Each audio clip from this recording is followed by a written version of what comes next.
How's everybody doing? Sorry for the mishap. I'll try to make this a little bit faster. Now we got a little bit of limited time. So thank you for coming to the talk. I really appreciate it. First things first, any front-end devs in my little audience right here? All right, couple. Back-end? QA? Product owner, product manager, cybersecurity specialist? All right, all the hands go up. Cool. So this is the talk. It's the Node Modules Iceberg, Mysteries Below the Waterline. Plug this in, back in. Sweet. Oh, it plug in. That's fine. That's fine. Over here. All right. So that's me. My name is Chris DeMars. I'm from Detroit, Michigan. I made it all the way over the pond to be at this amazing event and speak to all of you. I'm a senior developer advocate at TuxCare. Has anybody heard of TuxCare? Did anybody see me walking around in a purple sequin jacket today? Yeah, you're like, oh, that cat looks good. He's got matching Vans too. Come and see us at the booth for anything you want to know about the stuff I'm talking about. We do a bunch of cool things. You can also catch me on Twitter at Salt and Burnham. You can catch me on Blue Sky, chrisdemars.net. I'd love if you give me a follow.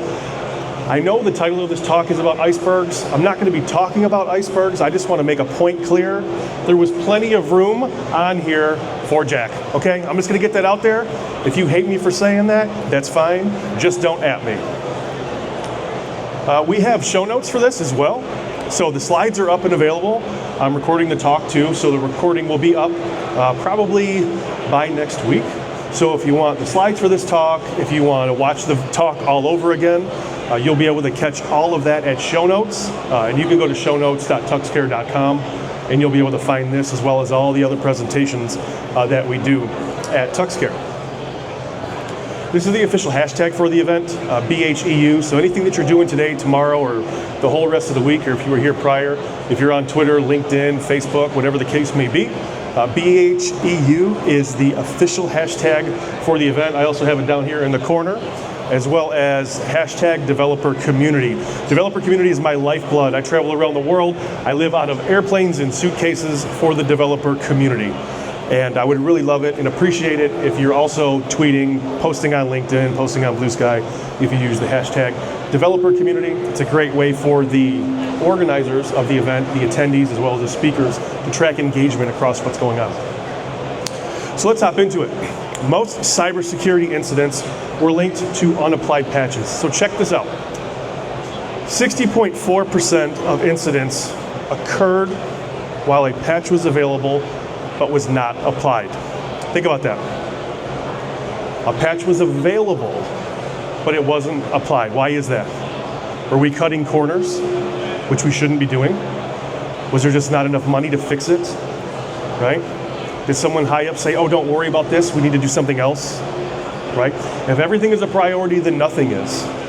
This is a crazy number. So why am I telling you this? Supply chain. Does anybody work in supply chain? Cool, awesome. So what is supply chain, right? It's the entire ecosystem of people, processes, tools, components, libraries, code, all the licenses, creating, building, and delivering software. It stems from the initial idea, right, to the end user. That is the software supply chain. And then there's a reason that I'm talking about all of this as well. There were a couple supply chain attacks that have happened recently, and there's probably one that's happening right now, probably every 5 minutes. I don't know, don't quote me. So does anybody work in React Native? So React Native is a way to build cross-browser apps using React Native, and it compiles down into Java for Android, right? Objective-C, Swift, and you could also compile that down to React for the web. So there was an active NPM attack that happened to a product called GlueStack. And GlueStack is sort of like a UI library for React Native, so you can build out your components. So if you're familiar with Tailwind or Shad, you're building on the front end, even if you're building on the back end, or you kind of move back and forth from the front to the back, you've probably used those tools, or you've heard about those tools. There was a handful, 17 I believe, possibly more, possibly less, of things that were compromised, packages, right? React Native ARIA Focus, which is an accessibility package, and I'll get into accessibility in this talk a little bit when I talk about the importance of what we're doing as web and software professionals. Utils, overlays, interactions, toggle, switch, checkbox, radio, button, menu, list box, tabs, combo box, disclosure, slider, separator, as well as glue stack UI utils were all affected in this. It was a supply chain attack. It was linked to the RAND user agent, which is another package that just generates random users. That kind of got merged into all of this, and then it kind of just trickled down, right? We want to be cognizant of these things when we're installing. Another one that recently happened, anybody familiar with this? Right? The Shai-Hulud worm that happened recently, and there was another attack that just happened, the Shai-Hulud 2. Well, the first one that came out, and everybody was referencing Dune, that all had to deal with this package right here. It's the control tiny color package. Self-propagating malware infects 40 plus NPM packages, 2 million weekly downloads of this package, right? And the severity level was critical. So this wasn't just a low, medium, moderate, like this was a severe attack. Control tiny color is a direct dependency, but in this case, it was used as a transitive dependency, right? Transitive dependencies are the ones that we need to be worrying about, the ones that we really need to be thinking about, because it can affect everything from the top down. We want to make sure that we are staying secure. So let's talk about transitive dependencies for a minute. One thing to keep in mind is that they're often overlooked. Right? When you're building on the front end, how many of you are going into your node modules and looking at every single package JSON and every single package that's right? You roll your eyes, you're like, yeah, I don't do that. Yeah, I know you don't do it. I know you don't do it. Well, you might. You might. I've given this talk before, and well, not this talk specifically, but one on SBOMs, and I talk about node modules, right? And I've had a few people say, well, I check the node modules. Like, what are you doing with, are you bored? Are you that bored that you're going to just go into your node modules, open up every single package and scan your package JSON file? Nobody is doing that. The reason I don't do it is because someone that wrote that package, built that software, is probably 100 times smarter than I am, right? If I'm installing it, I'm going to trust them. Just the way I am. I'm going to trust them. I've been building on the web for 30 years. I'm going to trust people that are smarter than me, right? I don't build cars for a reason. I'm not a doctor for a reason. Right? Let the smart people handle that. I'll help building the web and software with the tools they provide me. And it's a major source of supply chain attacks. Usually when you hear about the supply chain attacks that happen, they come through your transitive dependencies that were often overlooked. So what is a transitive dependency? Has anybody heard the term transitive dependency? Okay, cool. Some are going to learn a little. Sweet, we're all going to learn something. This is going to be a great talk, a great event. So a transitive dependency is a package that is automatically included because another package requires it, right? So you can install stuff all day long, right? But what's going to be installed with those packages is what a transitive dependency is. It comes along for the ride. So you can look at it like this a little bit. This is Angular 20, so if you were installing Angular 20, the newest version is 21, but there are still, Angular 20 goes end of life, I believe, next year. There are a lot of people out there who are still using older versions of AngularJS, older versions of Angular, Vue, Python, .NET, Java, Spring, all the Linux distros, right? People still use these things. We might think, oh, hey, we're a startup, or we're using the best of the best all the time. How many work in the enterprise, right? Enterprise companies are still using these older languages, frameworks, libraries, and apps because it's extremely hard to get off of that, right? The knowledge base for people that understand that, it's hard to find people that still know how to write AngularJS 1.5, right? Because we've gone through so many versions of that. The way to upgrade these things can also be super heavy and technical. Right? It might take months and months and months to do a migration, or even a year or more. Right? It's not time that we have when we need to be shipping Not just shipping software, but shipping accessible and amazing software. So we have our dependencies. We have Angular Common, Compiler, Core, Forms, Platform Browser, Router. Then we get into RxJS, we get into TSLib, and Zone.js. RxJS is a direct dependency. Did this audio, everybody can still hear me? Okay, sweet, I thought it went out for a second. RxJS is a direct dependency in this case when we install Angular. Now, if we were to pop open our node modules and we go to our RxJS package and we go into the package JSON, you're gonna see something like this, TSLib. You didn't ask to install TSLib in that specific instance with RxJS, but it came along for the ride, right? It's a part of RxJS that's gonna make it work for the package that we installed, which was Angular 20. And this happens for every single direct dependency you install. There will always, I would say mostly, 9 times out of 10, will be a direct a dependency that comes along with that. I would say 10 times out of 10, because you need dependencies to run dependencies. So you can sort of think of it as an iceberg, right? Everything that you see above the waterline is your direct dependencies. Everything that is below it is your transitive dependencies, and that can keep going and going and going, right? Oh, I'll go back for it. I got you. You're good? All right, bet. Has everybody seen this before? This is hilarious, especially when you work on the front end. Like my back end friends, like, oh, node modules, we got NuGet and chocolatey, and we can install stuff like that. But this is funny, right? That's why we don't open up our node modules, because it just keeps going and going and going and going. There is no time for this. But we have those super heavy front end devs, and they love to just dive deep into this stuff, security people, and that's totally okay. When we're analyzing SBOMs, or when we're analyzing transitive dependencies, direct dependencies, this is where SBOMs come in. SBOMs are extremely important. Has everybody heard the term of SBOM?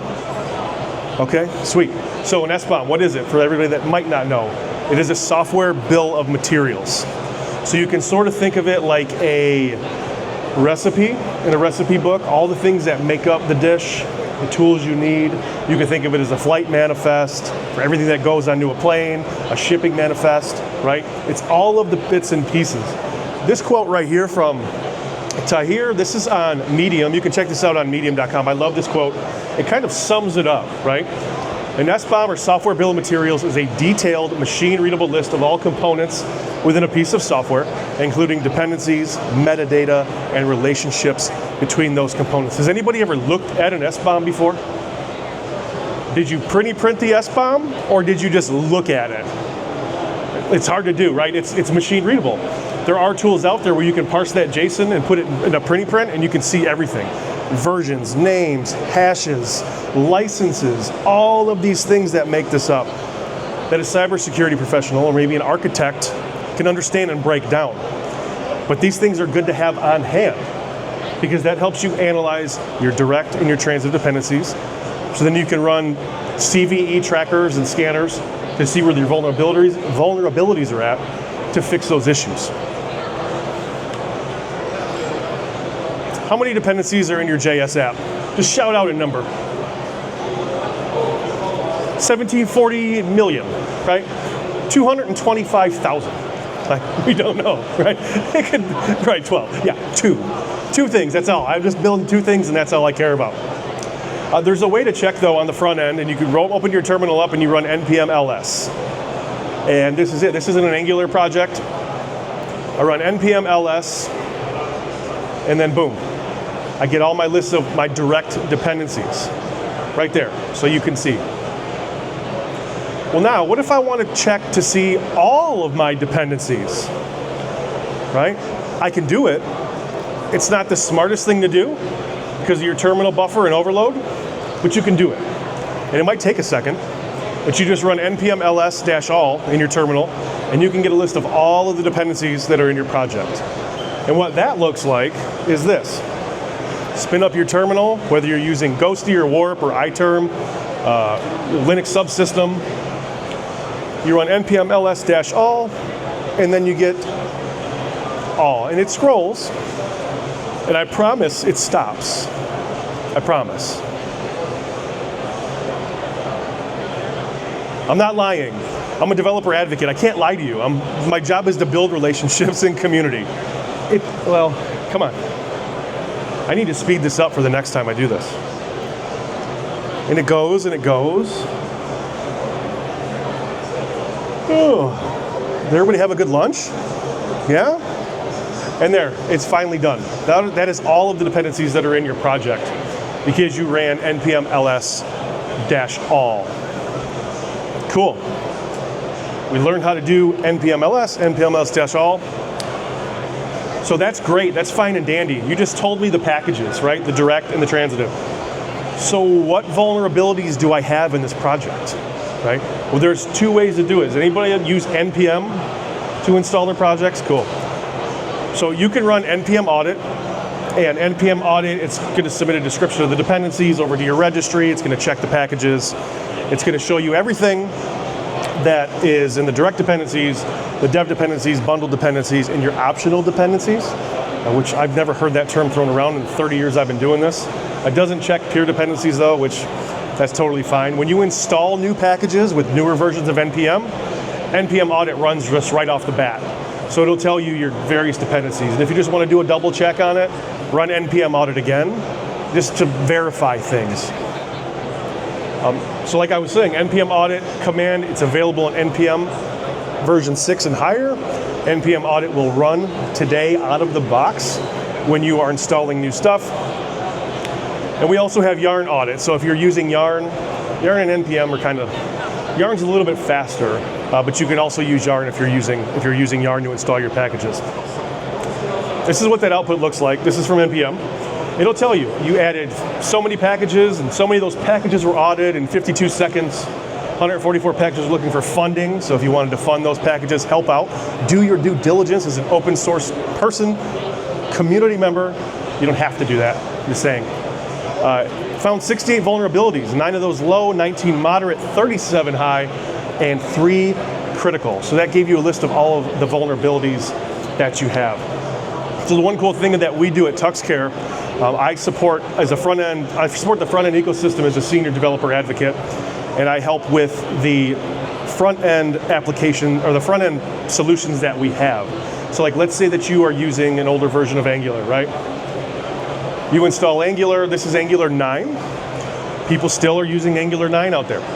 If you go to NPM's website, the NPM registry, you can check out at Angular and you can see all the different versions. Click on those and it'll show you in the sidebar how many of those are weekly downloads. Right? It's pretty gnarly when you think about it. Even if you look at older versions of Angular JS, you can see the weekly downloads, and 400,000, like I think for maybe 1.8, there's still 400,000 weekly downloads, right? And we're on version 21. We have all these new things like signals and all these cool accessibility pieces, a huge application framework. But some people just can't get off older things, or they have to install the old stuff. It's just the way it is. So the way it works, if you were to work with us at TuxCare, you have all of these things, you pull in our dependencies, you get a token from us, you pull in our dependencies, and it looks like this, and then we keep you patched. We keep you patched with those, right? As long as you're working with us. We also patch those transitive dependencies out of the box, which is really nice, because where do most of those supply chain attacks come from? Your transitive dependencies. And we also provide this as well. We have overrides or resolutions. The overrides is what NPM calls it. Resolutions is what Yarn calls it. Pretty much the breakdown is no matter what, I don't care. Install this package, even if the parent package wants to install something else. No excuses. So we also provide those overrides for you so that Angular won't just install these things out of the box. And this comes at the bottom of the package JSON file. We provide these overrides for you, which is really cool. Now, should you care about transitive dependencies? Should you care about supply chain attacks? Should you care about supply chain? 100% you should care. One thing to always keep in mind, I built a career on writing semantic HTML, building out CSS architectures, and web accessibility. I've traveled the globe. I've been to England a handful of times to talk about web accessibility and doing web workshops, or accessibility workshops. The three things that are always put on the back burner: accessibility, performance, and security. Always. Until crap hits the fan. Then everybody starts to care.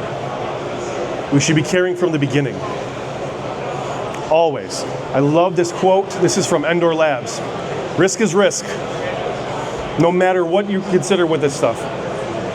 Risk is risk. In conclusion, I'm going to wrap this up. Audit regularly. Run NPM audit all the time if you want. You can bake NPM audit into your CI workflow as well, right? Just boom, boom, boom. The running Linux commands in the terminal is not that scary. Trust me. I know a lot of people that like to use UIs instead of doing that. Be intentional about what you are installing. Typo squatting is a thing. We saw a lot of stuff with muscle memory, and sometimes we can mess up a character and think we're installing something that's malicious. It happens. And then use your overrides wisely, right? We provide those for you, but if you're going to do it yourself, do a little bit of research on the pros and cons of using overrides and resolutions. Here's the show notes again. If anybody didn't get a chance to take a picture of that, I'll give you a couple seconds.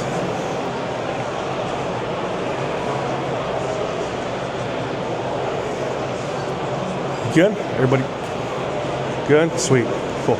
Come and talk to us at the TuxCare booth. You see me walking around with a purple sequin jacket on. I'll still be rocking that until I get too hot. Then I'll take it off. We'll be here tomorrow. We got some awesome swag. If you're into comics, we have our own comic books over there that your eyes lit up. You're like, hell yeah, I want some comics. We have issue 1 and issue 2 based on real cybersecurity attacks that were created by our marketing team, not AI generated.